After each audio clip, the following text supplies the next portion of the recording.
വേണ്ടി വീട്ടിലേക്ക് പോയി. ദിവസങ്ങൾ വീട്ടിൽ തങ്ങേണ്ടി വന്നു. റസൂലുള്ളാഹി സ്വല്ലല്ലാഹു അലൈഹി വസല്ലം തങ്ങളുടെ അരികിലേക്ക് കടന്നു വരാൻ കഴിഞ്ഞില്ല. ദിവസങ്ങൾ പിന്നിട്ടിട്ടാണ് സൗബാൻ റളിയല്ലാഹു അൻഹു മുത്തുനബിയുടെ ചാരത്തേക്ക് കടന്നു വരുന്നത്. അപ്പോഴേക്കുണ്ട് സൗബാൻ റളിയല്ലാഹു അൻഹു ദുഃഖം കൊണ്ട്, സങ്കടം കൊണ്ട്, പറഞ്ഞു തീർക്കാൻ കഴിയാത്ത വിഷമം കൊണ്ട്. ദിവസങ്ങൾ കടന്നുപോയപ്പോഴേക്ക് സൗബാൻ റളിയല്ലാഹു അൻഹുവിന്റെ രൂപം മാറിപ്പോയിരിക്കുന്നു. കണ്ണുകൾ കുഴിഞ്ഞു പോയിരിക്കുന്നു. കവിൾത്തടങ്ങളിലൂടെ ചാലിട്ടൊഴുകിയിരിക്കുന്നു. മുത്തുനബി തങ്ങളെ പിരിഞ്ഞുകൊണ്ട് ദിവസങ്ങൾ വീട്ടിൽ നിന്നപ്പോഴേക്ക് സൗബാൻ റളിയല്ലാഹു തആല അൻഹു വല്ലാതെ വിഷണ്ണനായി പോയിരിക്കുന്നു. ശരീരത്തിന്റെ പ്രകൃതി പോലും മാറ്റം വന്നിരിക്കുന്നു. ഖദ് തഗയ്യറ ലൗനുഹു വജ്ഹുഹു, നിറം പോലും മാറിപ്പോയിരിക്കുന്നു. മുഖത്തിന് മാറ്റം വന്നിരിക്കുന്നു. തിരിച്ചറിയാത്ത പ്രകൃതമായിരിക്കുന്നു.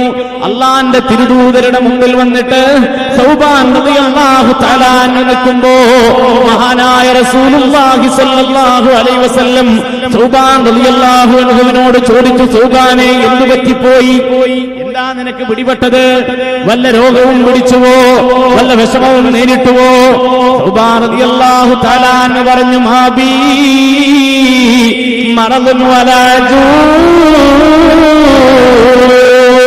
എനിക്ക് രോഗമില്ല നബിയേ, എനിക്ക് മറ്റു വിഷമങ്ങളോ വേദനകളോ ഒന്നുമില്ല.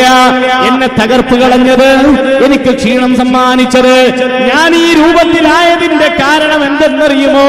സൗബാൻ റളിയല്ലാഹു തആല അൻഹു പ്രവാചക പ്രേമിയായ, ഒരു നിമിഷം പോലും റസൂലുള്ളാഹിന്റെ മുമ്പിൽ നിന്ന് മാറിപ്പോകാൻ ഇഷ്ടപ്പെടാത്ത സൗബാൻ റളിയല്ലാഹു തആല അൻഹു ആ ചരിത്രത്തിന്റെ ഒക്കെ ആത്മീയ അർത്ഥങ്ങളെ ഉൾക്കൊണ്ടതുകൊണ്ടാണ് കേരളത്തിന്റെ ആത്മീയ വഴിയിലെ ഇന്ന് നമുക്ക് എന്നും ആത്മാഭിമാനമായിട്ടുള്ള, ഇന്നും നമുക്ക് നേതൃത്വം നൽകിക്കൊണ്ടിരിക്കുന്ന ബഹുമാന്യനായി ഇവിടെ നേരത്തെ സൂചിപ്പിച്ചതുപോലെ ഹക്കീം ഫൈലി ഉസ്താദ്, നസീർ ബാക്കവി ഉസ്താദ് പറഞ്ഞുവല്ലോ, അത്തിപ്പറ്റ ഉസ്താദ് കഴിഞ്ഞ ദിവസം ഫതുഹുൽ ഫത്താഹിൽ ചേർന്ന യോഗത്തിൽ വെച്ചുകൊണ്ട് പറഞ്ഞത്, എല്ലാ വീടുകളിലും റബീഉൽ അവ്വൽ മാസം വന്നാൽ എല്ലാ വീടുകളിലും മൗലിദ് നടക്കണം.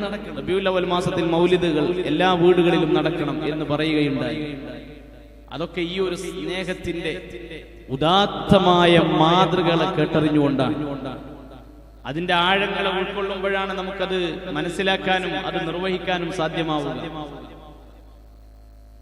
നമ്മളെ കൊണ്ടൊന്നും അത് കഴിയില്ല. എല്ലാ ദിവസവും മൗലിദ് ഓതാനും അതിനുവേണ്ടി ഒരു സദസ്സൊരുക്കാനൊക്കെ നമ്മളെ കൊണ്ട് കഴിയുമോ എന്ന് നമ്മൾ ചിന്തിക്കുന്നത് എന്തുകൊണ്ടാണ്? നമുക്കതിന്റെ